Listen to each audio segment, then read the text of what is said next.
Hello everyone and welcome back to another video. So today I want to talk about a few upcoming Warhammer 40,000 games, one being Necromunda Underhive Wars and two titles that have been announced but they have no name, no information at all. We have just little blurbs of text really stating what they potentially could be, a little bit of art pieces and a few words on those art pieces that points to a certain direction. So let's jump in and let's get talking. Now the game I want to start with is of course Necromunda Underhive Wars. We've actually had a little bit of marketing with this already. The trailer in the background has certainly got a lot of people pumped for this game.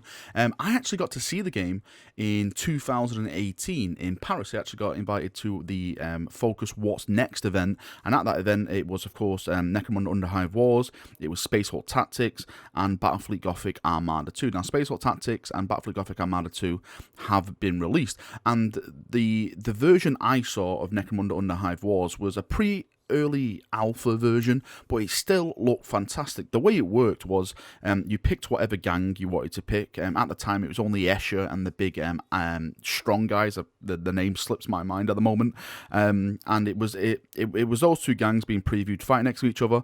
Now you had like this free roam mechanic where you could basically just run around the map and do whatever you want, but once members of the gangs came into contact with each other, the game changed from a free roam to a turn-based game, which was really, really good. So you're running around, say you climb up some poles, slide down some string and stuff like that to get to certain places, and once you come in contact with the enemy, that stops and it turns into a turn-based combat style system. So you get to shoot or you get to punch or whatever style combat you actually want to do. So I was looking at this game, wow, this is really, really good. They've really thought of the idea to really flesh this out, to make this different than just a kind of XCOM kind of turn-based game. This was like free roam and the turn-based system all slung into one, and I thought it was incredible. Since then, it's kind of been quiet on that front. We haven't had really that much marketing dedicated towards the game. Now, some people have been saying that maybe the game won't be coming out. It's just fell silent and we won't ever get the game. But I've had information from Focus Interactive devs personally in PMs saying that the game is still on track. Also adding to this, over on the Focus Interactive Discord, under the Necromunda Underhive section, there's a developer on there called Frank, and he's been keeping people up to date. His last message was last month in regards of the game, people asking the questions that they've been asking, is the game still on? And he put, hey everyone, nothing new to announce at this point except that maybe we are currently working remotely with the pandemic that's going on, hence we are still making good progress and we will indeed have a proper marketing campaign for Necromunda when we are ready. Don't worry and rest assured that if anything major changes we will communicate it. We've simply been busy working on the game as well. Thanks for your continued support and interest. Stay safe. Cheers. Now regarding that statement, someone replied saying, is there any sort of timeline in place for the media release, for example Q2, Q3, Q4 of 2020? And Frank replied to that chap saying, not at this point. As I said, we're working on the game and we will share more when we are ready. Admittedly, the COVID-19 pandemic only makes things more uncertain. However, that is true for everyone and basically everything right now. We are lucky to be able to keep working remotely, and bear with us. Thanks. So that was the message from the developers. So they're saying that the game is still on track. Of course, what's going on with this whole pandemic in the world at the moment has caused delays not only in the gaming industry but with every type of business around the world. I think we've all suffered from it. GW has shut down, and the model supplies are running low. It's going on for everyone, and it's the same for the game. So luckily enough, if you are like a game developer, you can kind of still work from home, make models and stuff, and send them in and all that kind of stuff. So the stuff is still getting done, but not as I'd probably say not as in the quantity as it would if you're in an office environment. So the game is still on track for Necromunda. Now on to the next two games, and these games excite me the most because we have no names for them at all. It's just the artwork that we got with them, and that hasn't changed since then. We've had no new screenshots, we've had no new like trailers, teaser trailers, anything like that. Any information about these, we've absolutely had nothing. I've been trying to get information from the community managers, but it's like trying to get blood from a stone. They just will not budge. The only thing that they did confirm is that it's still on track. They're still being worked on, so it's still definitely happening. These are not cancelled games. Now, the announcement of these games was back in April 2019, so over a year ago now.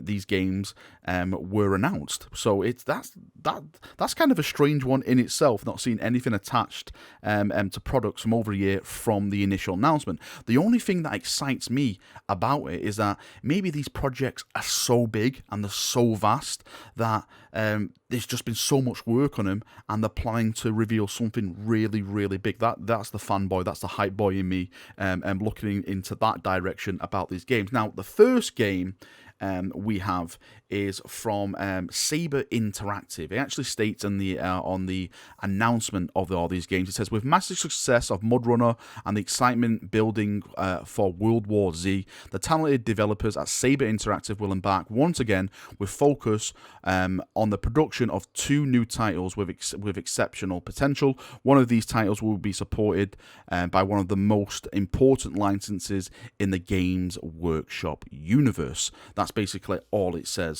on there, and what we have from that game is just a piece of art that says protect, redeem, and purge. Now, with those words, protect, redeem, purge, and of course with the Aquila in the background, my mind instantly goes to one place, and that is the Inquisition, because they protect, they redeem, and they definitely do a lot of purging. That's what their job is. They go around and, banish the heresy from the galaxy, no matter who you are, what rank you hold. If the Inquisition basically has stuff on you, then you're more or less dead. It's just as simple as that. I would absolutely love a game where you play as an Inquisitor going around, just going to like all the authorities you can and just showing your seal of the Inquisition and just go around just investigating and stuff like that. Eisenhorn was kind of like that. The game we had for Eisenhorn, but that followed the books, and the Eisenhorn game was, how can I say this nicely? It was so bad that it was made good, if that makes sense. It's a really, really fun game, but don't expect too much from it. I want massive worlds in this one. I want to visit Hive cities, to maybe explore the galaxy as much as I can, visit different worlds and stuff. Say, for example, if I visit a snow world, then the Hive world will be full of snow. If I visit like a desert planet, it has different environments, all that kind of, I want that kind of just travel and scale to the game, which we haven't really seen with a 40k product recently. So that is very, very exciting for me. Now, the other argument to that, to the protect, redeem, purge, could be the Arbites or Arbites, however you want to pronounce it. I know people just always rage at me because I pronounce it wrong. Because protecting the public, redeeming, maybe you're redeeming, and you purge, the bad people. The only problem with that is that the Aquila in the background, if it was the Arbites, then you would probably expect to see their symbol, which is like the fist holding like the scales, I think it is, and stuff like that. And we didn't see that, but maybe if they did put that in, that could be too much of a tease, and then we'll definitely know what it could be. Also, multiplayer aspects. I know a lot of people love multiplayer games when it comes to Warhammer 40,000. Is this going to be a multiplayer game? Is it just going to be a single RPG game? There's so many questions bloody out there what this could be. I'm hoping, personally, that whatever games they do make in the future, that they will all have some type of multiplayer aspect to the game, because the multiplayer keeps the game alive more than anything else. Now, with the next 40k game coming, we kind of get a little bit more information on what this possibly could be, because it says Focus is also pleased to extend their journey to 2 long-time partners, Past Tech Games for the development of a new IP of an indie vein, and Stereum on Studio for a new shooter in one of the most popular Games Workshop IPs. So new shooter definitely stands out right there. Now, the piece of art attached to this game that you see in the background says descend, assassinate, and collect. So let's start with those words again. Descend, assassinate, and collect. Now, I don't think that this guy is attached to like the Imperial Assassin, so he's not a Calidus Assassin or anything like that. If you just look at him, he kind of looks like just like an average 40k explorer, like maybe like a rogue trader of some sorts. Maybe it's a game based on rogue traders where you go, you descend onto a planet, you assassinate whoever has like the merchandise, and then you collect it and then you sell it for yourself. Maybe something like that. The really cool thing about this piece is that the artwork itself gives us a little bit more to talk about. Is this guy guy going to be the main character? Is he going to be like the main bad guy? You can see from his head he's got the Aquila on him, so again, it's got to be from the Imperial position, or is it going to be against Imperials? He's got a huge giant sword on his back. His armor looks pretty cool. I've seen a lot of people say that this guy may be actually an Inquisitor. I don't see it myself because I don't see any Inquisition symbols on him at all. The thing about Inquisitors is that they love to show off their seals of office and stuff like that, and they're a lot smartly dressed. I don't think this guy is. Yes, he has a lot of armor on him, a lot of blinger armor, but I don't see that as smart-est type of armor. This is like bang together type of armor on this guy. And another thing that piques my interest in this is that it says for a new shooter in one of the most popular Games Workshop IPs.